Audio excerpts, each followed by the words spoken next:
Welcome, inner listener. Wherever you are, listen in as I take you into the lion's den today to meet a woman whose curiosity style rivals a cat and who doesn't take for granted the uniquely glowing life she's navigating.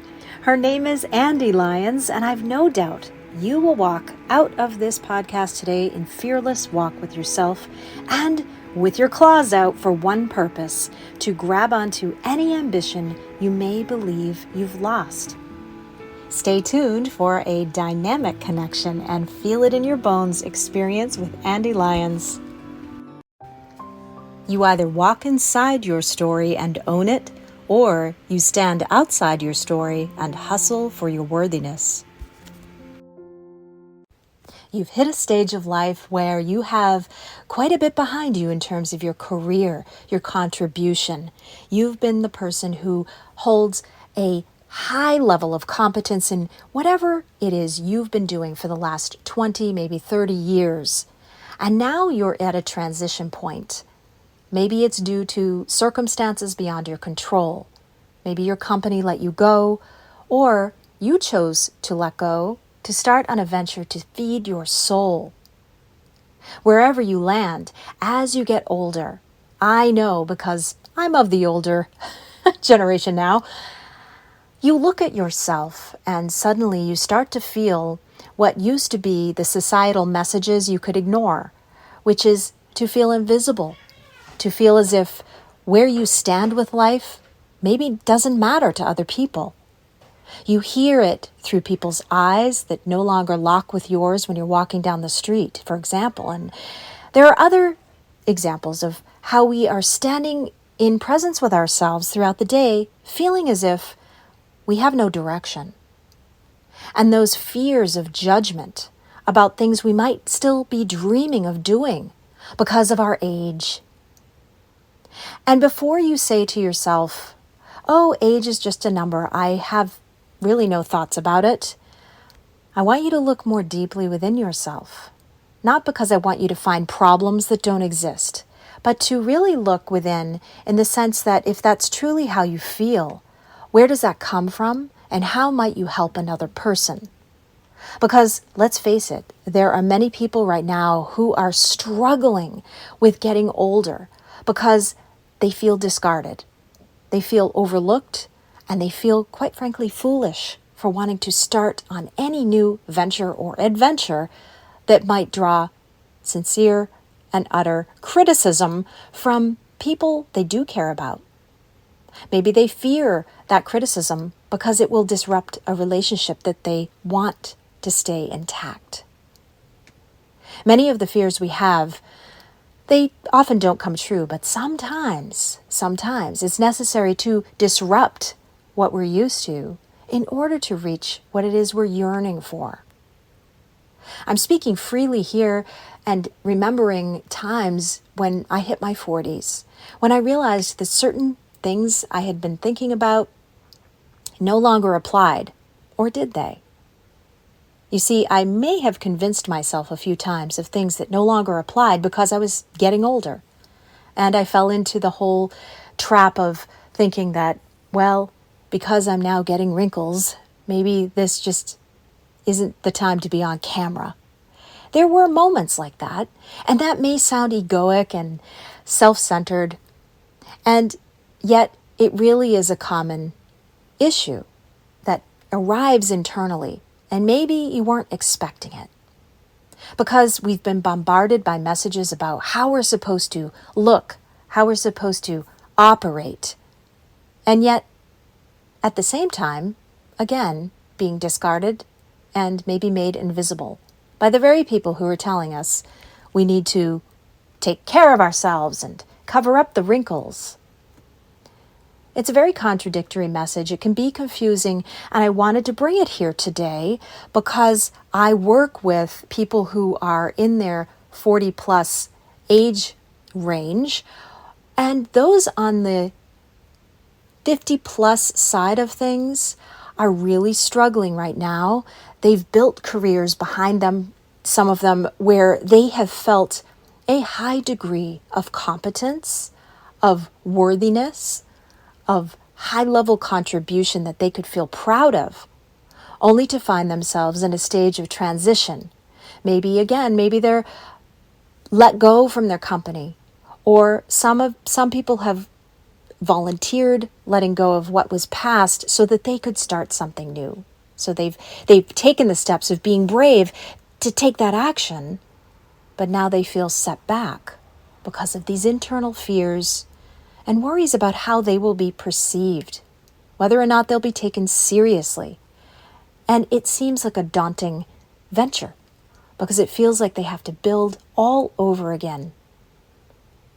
I want to suggest, before we get into this episode, that we turn the tide every year we age to no longer think about our path forward as some sort of proof of worthiness that we're stepping into, to show that, oh, we look great for our age, for example. We might say that's a compliment, but in many cases, what we're really saying is, we recognize all the wrinkles in your face, but that's okay, you're still worthy in my eyes.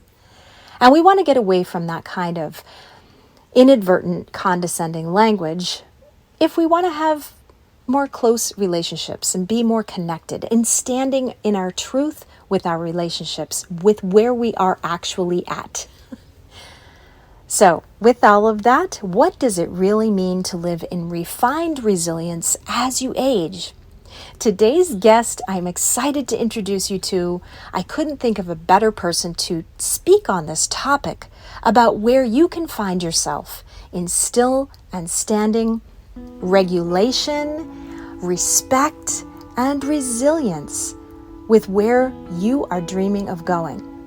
And if you don't have a dream right now about where you want to go, if you really believe you're at an age where, you know what, it's time to throw in the towel, this is still an episode for you to maybe help you develop a new vision for yourself. Wherever you're tuning in from, I'm excited to have you walk into a space that you are not only going to feel, but you are going to want to act on. And that's what we're all about. We're all about taking what we are listening to here into our lives, into our love lives, our leadership, and our legacy specifically, to create something beautiful, something fulfilling, something far beyond our definition of success. So let's get started. So, Amy, thank you so much for inviting me to be on this wonderful new adventure of yours. I'm so excited that you're bringing such thoughtful and intentional conversations to the world in the way that you do it, which is, I'm the Seth Godin gal. Sure, it's been done before, but not by you and not for us. I love that. I was drawn to you and your energy when I first met you. Thank you. I want people in my community to feel your essence. And even if they can't see you, because we will have the audio version, I'd like to begin, as you know, with a nice deep breath to get our bodies in line with our minds, our mouths, and our hearts to create a harmonious connection between mind and body. So let's take that deep breath. And out. Let's relax the nervous system and open our eyes. And meet each other here in new energy. Ande Lyons at 68. Ande Lyons is living proof that ambition is ageless. A 4 times business founder, longtime global startup mentor, and serial podcaster since 2012, Ande brings decades of entrepreneurial spirit and broadcasting experience to everything she does. She's the founder of the New England Podcasters Group, where I met her, a monthly in-person event and thriving podcaster community I can attest to. And she's the host of Don't Be Caged by Your Age, a popular pro-aging podcast where she's redefining what it means to thrive after 65. Through powerful conversations with people who've defied ageist expectations and stereotypes, Ande helps her listeners, and now you, dissolve internalized ageism and step boldly into what she calls your Renaissance years, enlivened, visible, and purposefully engaged. Her motto is my favorite. She says, "Pastures are for horses, not humans. I am so honored to be here. Thank you for that lovely introduction and all the lion metaphors. I loved it, something fierce. And I'm also under the sun sign Leo. I was intrigued because I didn't know your story. And 2 weeks ago, I had recorded and published an episode on family dynamics that I had been through, a very difficult topic. And I zoned our listeners into recognizing patterns within ourselves and the people around us versus zoning in on the people. And in storytelling, we don't need to call people out to be able to speak into our truth. And what I love about you, Andy, is that I've heard your podcasts and I've listened to the way that you relate to some of the things that we deal with in ageism, but it comes from a place of recognizing those internal patterns. And you're one to not go right into, well, that person did this and that person did that. And that is, I think, a really powerful, resilient quality that you carry. And it's where we are dealing with the emotional unsafety, a cool timing, for us to talk. I love when life does that, right? They bring people Yeah. into our pathways that just add just another ingredient, another layer, another connection that helps enhance our own journey by what they represent as they are moving through their life. So It's so I feel so strongly on so many of the points that you just made. But the whole part about resilience is shifting one's mindset from being a victim that life happens to you and to being an observer, right? And to understand that life happens for you. And I mean, for your growth, for who you are as a human. If you choose to be aware, if you choose to be conscious and grounded and looking at this human journey and your intention for your soul journey in life, not someone else's, yours, then all these different things are happening for you, not to you. And now, yes, there are circumstances that, of course, do not fall into this category. But as you are sitting back in life, trying to understand yourself more, you start looking at things happening and how you choose to learn from that, how you choose to see if it is something that taught you what you definitely don't want in life, if it gave you deeper clarity through that contrast moment so that you could have, this is what I do want in life, who you be versus how others be, because we all come with a different DNA package, right? Even in the same family dynamics, you can see siblings completely different. And it's because of that who you be that you then steer and navigate or float through your life with you as the captain, I'd like to say co-captain of how it happens and how it unfolds. And I know that can be really hard. I know we can get caught up because you were talking about, and then that person did this and that person did that. It just leaves you in a feeling of being shackled to certain situations versus liberated. And that's why, I'll keep steering it back to age, right? So many of us are afraid to age out loud and proud. But once you do it, especially as a woman, once you just come out and say, hey, I'm 68 and I'm feeling great, all of a sudden people around you are like, yeah, that's how it looks and feels for Andy. Now, it could look and feel different for someone else. So again, it's that understanding personally are navigating life. I absolutely love that. I sort of snickered there for a minute because when you said who you be, it reminded me of my former father-in-law. He used to say, who you be? Anyway, just took me back. Well, we're so caught up in doing. I am this Yes. profession. I am this wife. I am this spouse. I am this volunteer. I am this. But that's what you're doing. Who do you be is a whole different question. You said that it was the deep understanding that I love myself so much that being tolerated and emotionally abused was no longer acceptable. And I want to pause, first of all, to say thank you for that. This is big because we know this is a huge topic in terms of people being uncomfortable, into that listener who is bristling at that self-love idea. How is it you came to a deep understanding of self-love? Ooh, that's such a good question, because self-love and worthiness are a lifelong practice.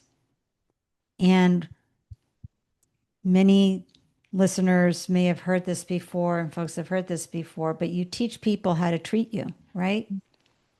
And if you're allowing folks, and especially those that are supposed to have you, and I put that in quotes, supposed to have your back, family members, and you allow them to treat you poorly, that you're invisible, you're not important, that you're tolerated, which is just the worst form of abuse, then that's the message you're giving yourself. And so as you put yourself first, so it's not being selfish, it's being self first, you start honoring all the parts and pieces that have made you who you are today. So depending on what kind of therapy you've done in life, we have all sorts of little parts inside of us. We have a 3-year-old, a 10-year-old, or whatever through life. They're all in there. They all have voices. But you're the adult today. And the minute you share with them and show them again and again that you're choosing your love for yourself over the opinion of others, or the treatment of others, you are calming those voices down, and you're also standing more fully in your worthiness and love. And it's only you who can decide any of that. And I have to tell you, that acceptance and love, you got to practice it even harder as your body starts aging and starts falling apart. You're like, what's with this hair? Wait a minute, what are these barnacles showing up? I never, like, who is this person in this body now, right? You have to go to self-acceptance even more, which means you've got to go past this physical self and go into that unique light that is inside of you. So one of my gifts from the difficult childhood of being bullied by my neighborhood kids horribly for almost 4 years, and for at least five decades or so from my family of origin, it became really important for me to always see the light in someone else, especially if they were an other, right? Someone who presents differently in society. And so whether it's the cashier or at the grocery store or someone walking by, I just want them to be seen, because I know how horrible it is to be invisible to people who are supposed to love you and have your back. It is the worst feeling in the world. And one of my best, and I was just talking to my husband about this morning, about this period of time where I was interviewing diverse founders from around the world live twice a week. And it was like crickets. It was great information. I was already a mentor. It was just my gift to the world, but I was not seen in this role. And we would go on walks and I would cry, like, this is just my whole life, not being seen, until I really got on a deeper level that the only person that mattered that I be seen is me, that I needed to see me, and that being the number one criteria, until I was in enough pain to get to the other side of that and say, oh, wait, I am the most important person to see me. And so you practice that. You do mirror exercises. And although I had digested that information over the years, I mean, my gosh, I was reading Louise Hay in the 80s. It really sunk in a deeper level. And that's why I mean, it's a daily practice with this self-love. And the minute that I had that deep awareness that the only person that mattered that saw me was me, but everything changed. I stopped mentoring. I got out of the startup ecosystem. I got deeper clarity that I wanted to serve the podcasting industry. All of these things started unfolding in a way I never in a million years imagined. And I know we all hear those stories. I could never have thought this up. And I thought, oh, yeah, I've been hearing Oprah say that since the 80s. And, but there it was happening. because I focused on key ingredients that I was looking to embrace as part of my self-love. Community, connection, celebration, conversation, right? Having those experiences. And so we're all walking our own individual pathway. There is no blueprint for you. You can't do, there's no YouTube video for this process. You, darn it all. You can listen to all sorts of people out there, but you have to create the right ingredients, the right gumbo, the right chicken soup for you and your soul by finding out what you need. And it is not selfish, and especially women who are trained and indoctrinated to always be looking out into the world. How can we help? What can I do? All of this stuff. So we feel selfish when we take time out for ourselves. But if I may add to that, Amy, I was talking about this with somebody recently. In 1998, I'll never forget this woman telling me, and I'm a real driver, everybody. If you don't know that, I am get it done. I just take nothing. I mean, I'm a 4 times founder, obviously. I take nothing and turn it into something. And she said to me, Andy, there's going to come a day where you are going to have nothing to do when you wake up in the morning, and you're going to have to figure out that you're valuable and worthy without that hustle and drive and to-do list. And I was like, yeah, I'll be dead when that happens, lady. But it did happen right when I was turning 50, and I sat there going, oh my gosh, she's right. I have to define that I am worthy and valuable, even though I have nothing that I'm contributing anywhere. We want to take a little breath here because self-love is a deep topic for many people. And I know that you like to lighten things up and have some humor put in. So I just want to pretend that I'm a reporter right now, a nosy reporter, when it comes to your family dynamics, which we were talking about, and be the nosy Nelly to say, was it more like a family sitcom exit, or was it like a Lifetime movie drama? First of all, I don't know why it took me so long. I could have done it 30 years earlier. But I kept wanting to have that fictional family that you see on TV, that you see people, looks like they all have. Yeah, like all the siblings get along, but it could never happen. I had a narcissist for a mother. I was the scapegoat child. Just look those two things up on YouTube. You'll see the videos. You're screwed. As well as there's no way you can be emotionally attached to your siblings. Never going to happen from day one. They keep you apart. But the day I decided enough was enough, that I loved myself too much to allow this to happen, I think like our bank account was practically empty. I had the flu, and it was the beginning of 2015 where we ended up getting 7 feet of snow here, and we were in like our third snowstorm, right? And I'm looking out going, something's not working here. And sometimes that's what happens. Life just puts you in such a tough situation. Something's going to give. And I'll be darned if it's going to be me. And that's when I realized, and I did get somebody who I knew. I found a person who specialized in how to break off in a impeccable, the four agreements in an impeccable way. Yes. So that it wasn't blaming. I could, and I could blame for forever years, everybody. But I just thought, I'm out.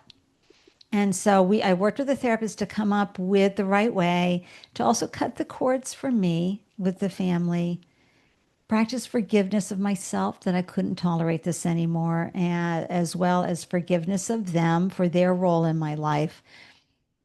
Nothing was going to change. I knew that. So I sent out an email to everybody and said, I don't even remember what I said. I know I've carefully documented it somewhere, but with impeccable words, just basically said, I'm out. You don't need to contact me again. You're more than welcome to keep relationships with your nephews or your grandsons. And, but Chet and I, as my husband and I, are out. And let me tell you, this was really hard on my husband. And when you're thinking about checking out of your family of origin and there's aunts and uncles and grandparents, you can feel super guilty about that. It is so hard. And we live in a deep indoctrination that family is more important than anything, especially here in New England. And so it's not something you can share with people. You're supposed to tolerate that from them. You can't tolerate that from a spouse, a boyfriend, girlfriend, whatever. But your family, yeah, you can be abused by them. It's okay because they're, quote, family. And, but after 6 months and nobody fought for me, what do you mean you're leaving the family? Oh my God, no, what do we need to do? No. No. They're like, okay. My parents, my three siblings, yeah, no problem. Um, there's a Wayne Dyer movie that came out called The Shift, and it was Mhm. free, right? Because he died in August of 2015. And so we watched it, Chet and I. And after that movie, Chet looked at me and goes, okay, I understand why you did this. Because the movie is all about self-love. Yes. And, but, 10 plus years later, no one has reached out. And I told my kids, I said, I want you to know that if you said this to me, I would get in your choice of therapist for me. I would be in your driveway until and said, what do I need? How do I need to change? What do I need to fix about myself in order to be in your life? That's what I would say to you. And I want to say When, to listeners, to the listener, please. don't think I don't want to boo-hoo my eyes out right now just recalling it. To know that I did not matter to this group of people I was born into and that I got to be proven right. Man, just stick a knife in my heart, right? That is so hard It and is. and so sad. But there you go. And we had a loss in each trimester, a live delivery of beautiful baby Marcy who didn't make it, a stillborn baby Jack. And when I was looking out that window with not much left in my bank account and had the flu and the horrible yet another horrible snowstorm, I knew that they were holding my hand just then. And they said, don't worry, you've been through harder times. We know that. And you can get through this too, and we'll help you. Andy, that's so profound to have connected with such tragedy in a way that helped you move Yeah. such heartbreak. And in my episode, I talked as well about that difficulty, but that shame that comes up, and Yes. that is huge. And as I shared in my show, it's empathy that is the antidote to shame that Brene Brown teaches us that Yeah. through her studies. You said there are two quotes that you live by, and I want to read back your words before you give the quotes because we're going to save those till the end. But you said they provide the foundation from which I can move forward in life, walking hand in hand with fear and doubt to pursue dreams and opportunities and staying focused on experience, how I want to feel without being attached to the outcome, allowing a higher source to guide me to what's best for me, the truest, highest version of myself. Yay. And I love that. And I want to say that the way that I connect with this and where my listeners, I think, will appreciate is that we talk and live into our experiential learning center with fear and doubt at the center. In my book, I refer to fear and doubt as two of the four, what I call fiery four potential devils that can work to either burn us down or burn us out if we're not careful. And we move through the book to bring them into that higher practice of awareness around these.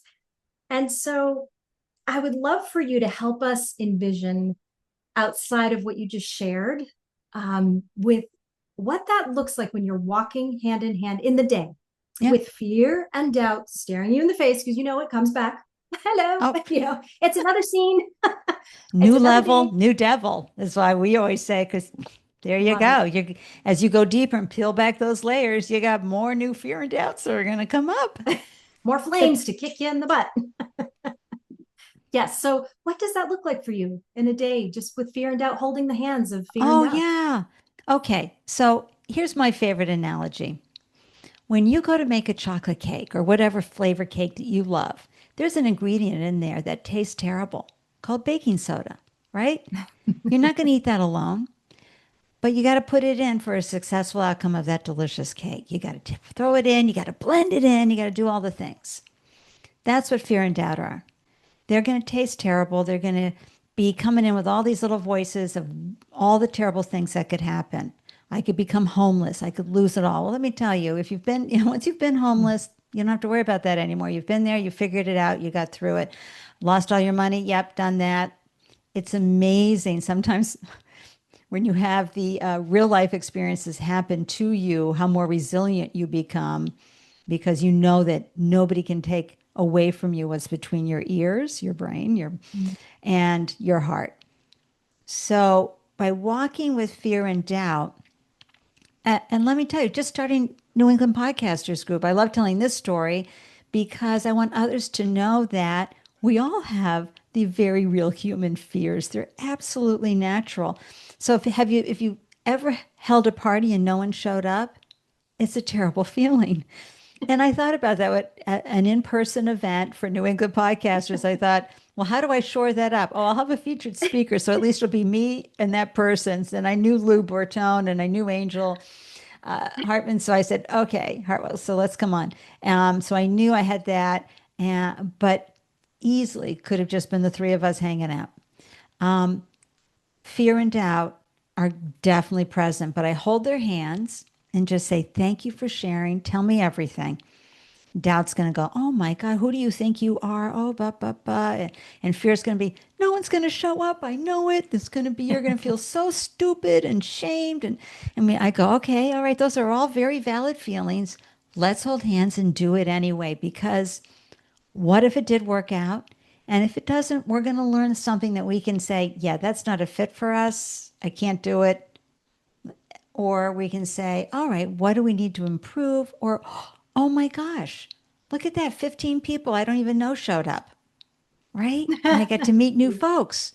And so it's that unexpected outcome that you can be outrageously open to, but not attached to. Mm. That's why you're holding fear and doubt's hands and skipping down or trudging down the pathway.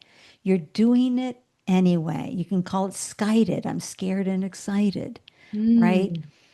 But that's how I do it. And Excited.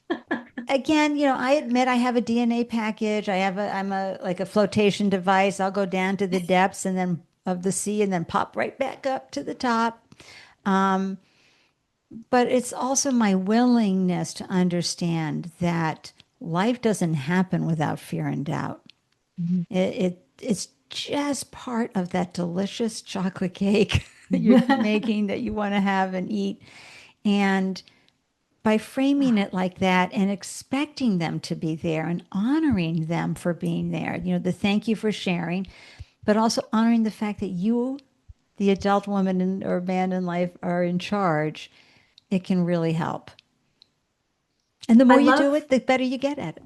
I just have to say, I love how you put the voices to fear and doubt. We do a lot of character work with my students, and we make it a third person fun scene that's Right. opening up. And so that was really great. I know that my listeners will resonate with that. So thank you for and I love the chocolate cake analogy. And it's, Right. I'm resonating with that as well. So, um, I want to talk a bit about, um, just real quickly, you say that one of the ways you stay still is to journal with divine source.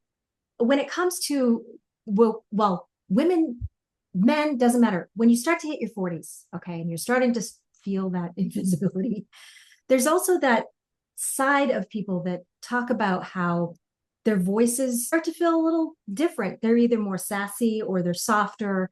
And when it comes to your journaling, do you find that your inner voice, what's coming out, has a different flavor to it now that you're on the other side of 60?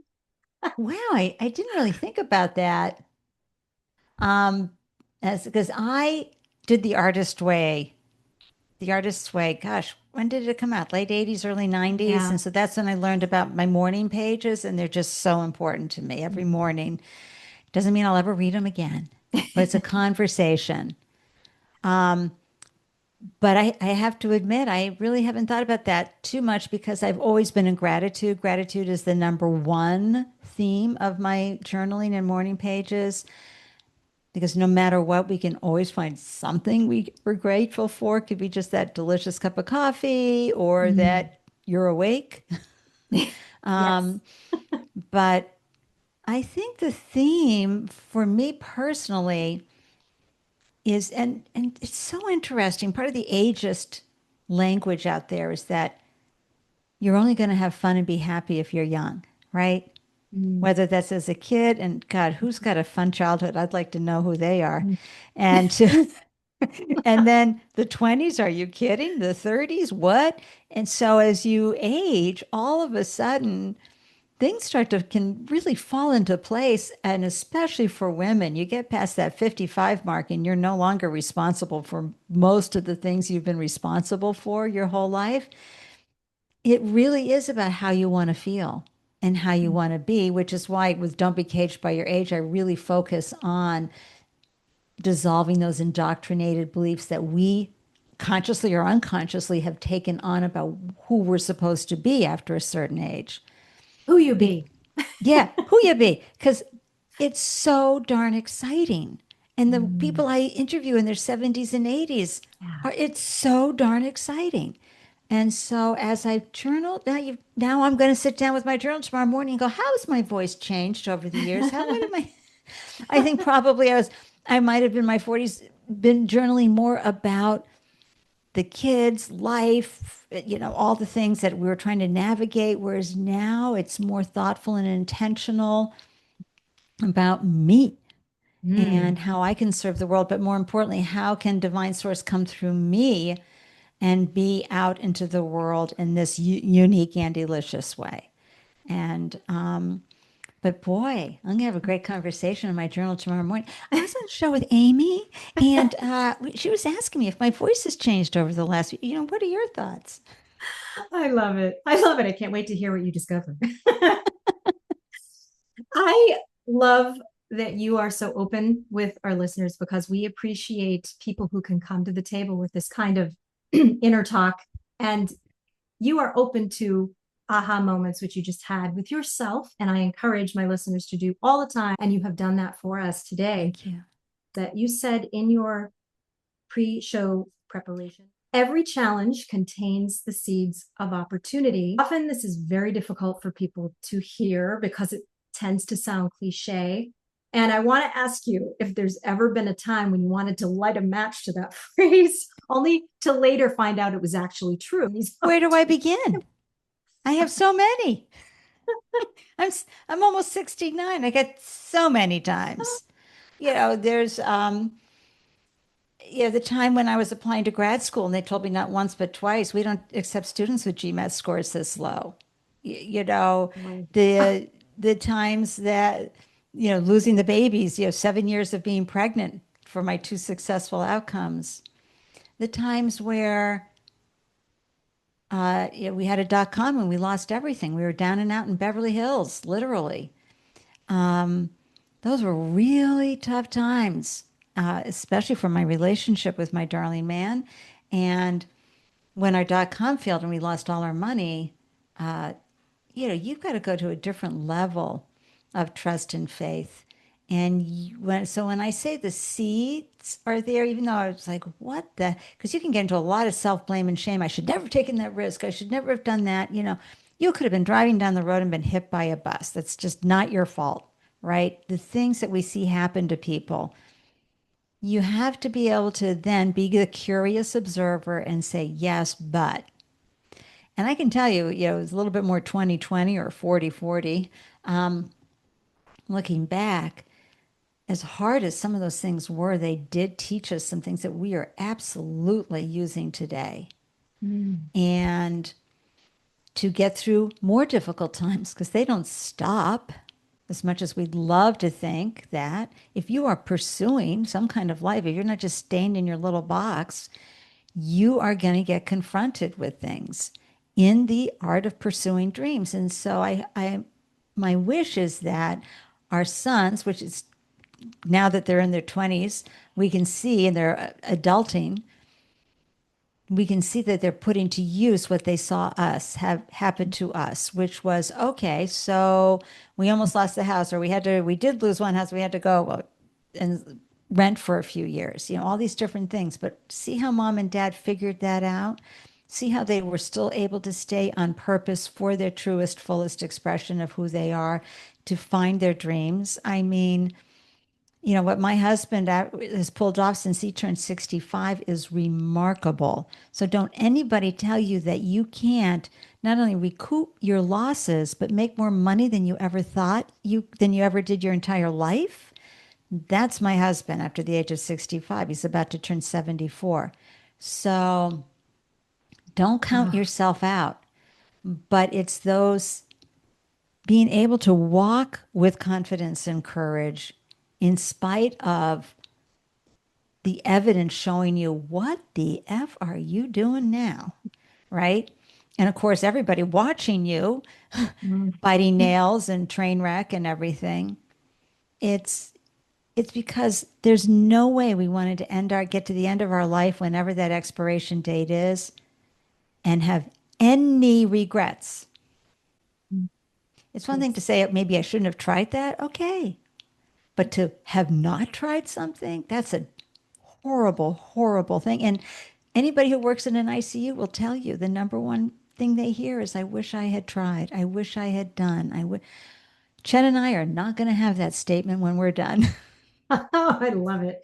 And I'm so happy you brought that up because I have clients in your age range. I'm in my 50s. I'm not far behind you. And the entrepreneurs, the people who have come out of long careers and they are really grappling with this ageism, men and women, it's not just women. And I've had them in my groups and they're really sharing their hearts and their secrets about this fear and that fear of judgment you mentioned. People, everybody's eyes are on you and you're trying out this new thing. And so I thank you, because a lot of times when I said at the beginning of the show, people are fearful sometimes that their ambition is lost and they really shouldn't look at that anymore. To mention the regret, huge. We don't want to be on our deathbeds. We want to be living in peace while we're alive and not waiting for the other side. Yes. But also, I just Oh, want to go add ahead. to Yeah, go that, ahead. yeah, one more thing. Yes. Um, and that is, your dreams are worthy of that. So no Mhm. matter what's happened and where you've been dropped right now, stay outrageously open. Oh, Okay. And there's a book called Outrageous Openness out. by Tosha Wait, Silver. what do you say? Oh, say that again so my Oh, listeners can there's a write that great down. book out there by Tosha Silver called Outrageous Openness. Ooh, And she's also got a wonderful book called It's Not Your Money. And wonderful. boy, when you let go, but there's actually a part of the brain that works when you stop setting goals and when you stop trying to grasp and hold and cling and do all of that and just say, whew, Mm. just show me the way, please. Give me the prompts. I'll listen. I'll keep moving. My feet are walking. But Yes. it's not like Mm. you're sitting there and saying that the garden is weed free and you're not doing anything. It really is, taking action, but it's more inspired action versus, I've got a goal here and I have a number to reach action. Okay, I want to shift into visibility. It's because I saw that you were featured in Vogue Business. And in your announcement in Instagram, you wrote, visibility matters, representation matters, and it's beyond time the beauty industry reflects the full spectrum of age with authenticity and excitement. But it reminds me of when I was in my 40s and I was in a photography session. And my photographer said to me, she said, the worst thing about entering your 40s is one day you're walking down the street and you're suddenly invisible.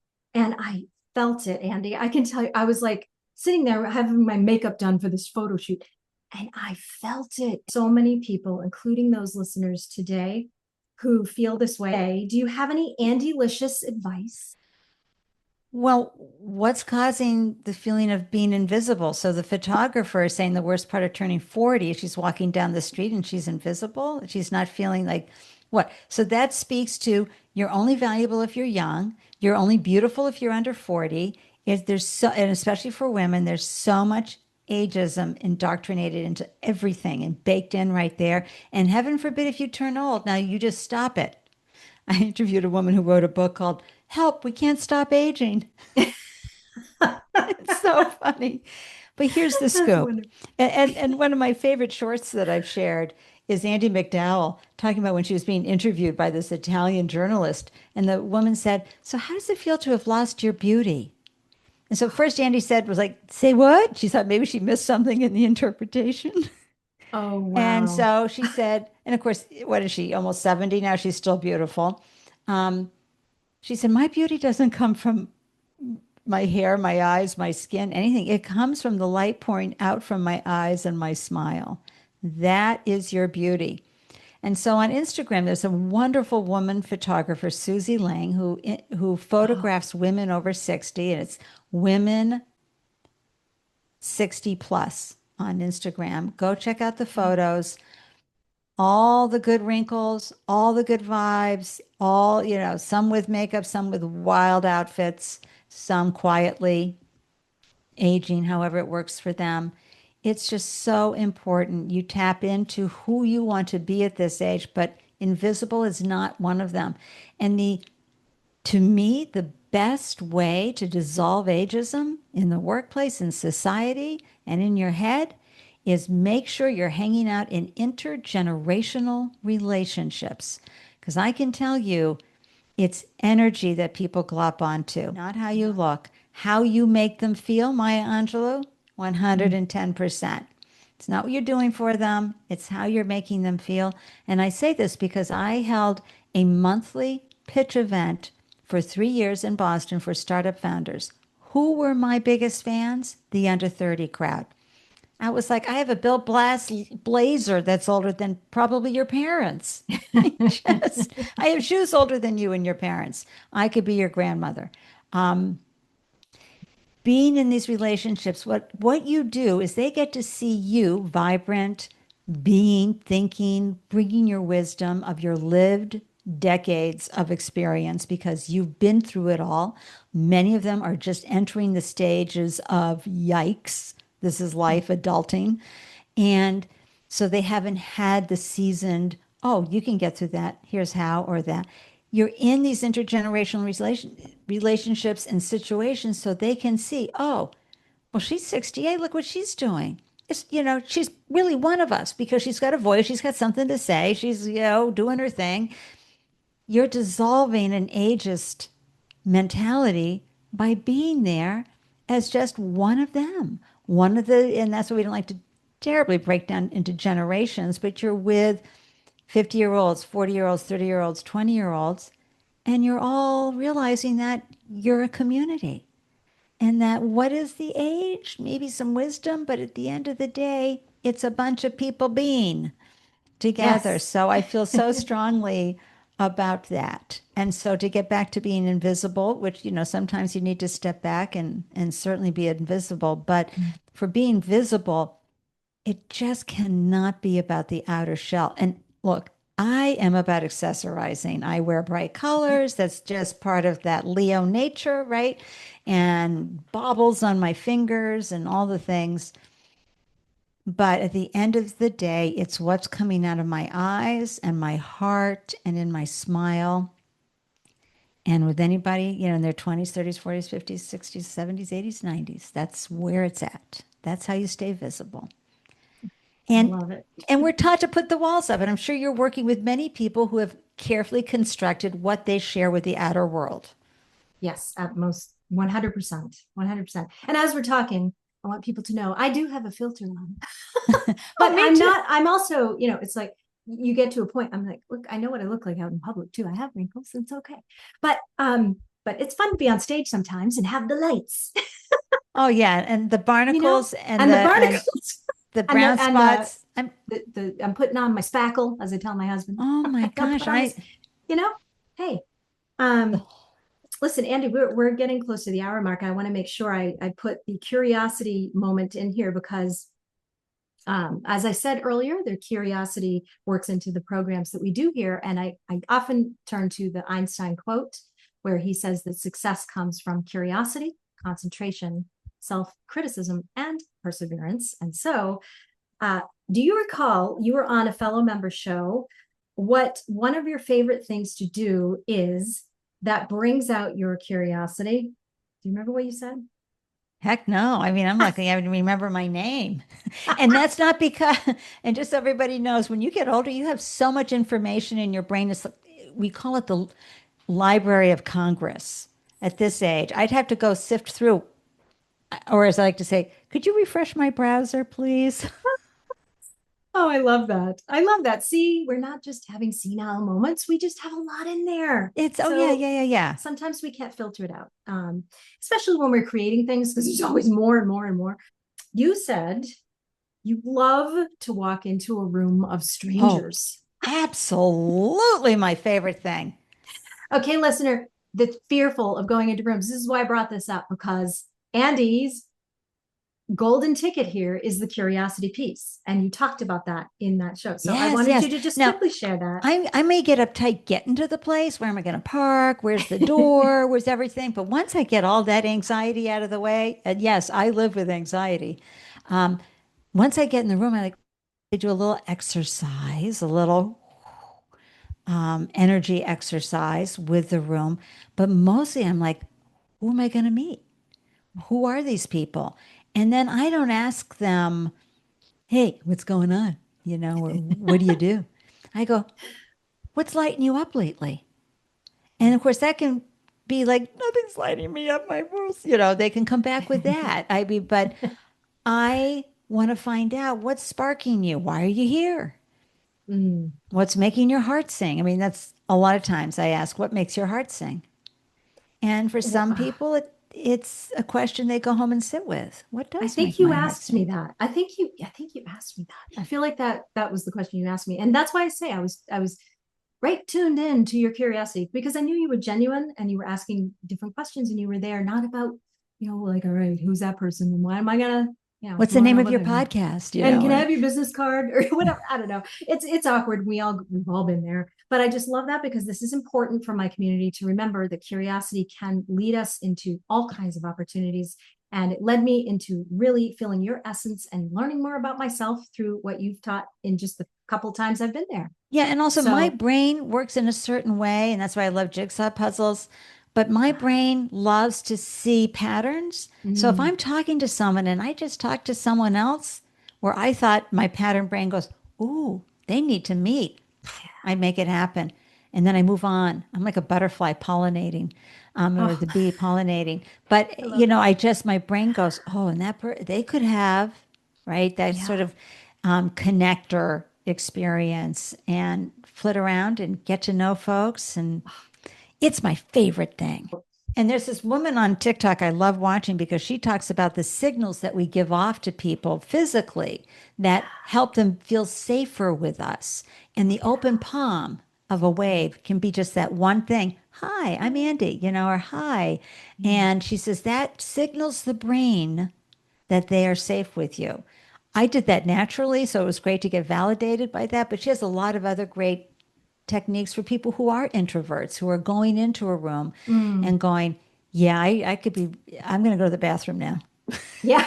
And I may stay there for the next hour. This Which is too much energy. some people do. And I've done Yes. that before myself, just Yeah, because of I can sometimes course. get Now that can be self-care, self first, everybody. self first. We talked about acceptance, so I'm not going to end with that question, but I do want you to take us back into the lion's den for a minute. First, I just want to say real quickly that I repeat this every time. I'm going to repeat it again. There was a study that 67% of men and 25% of women in a study chose to take the electrical shock treatment than to sit with themselves for just 15 minutes. So that's the still part that I like to remind people of. If you feel you can't sit with yourself, you're not alone.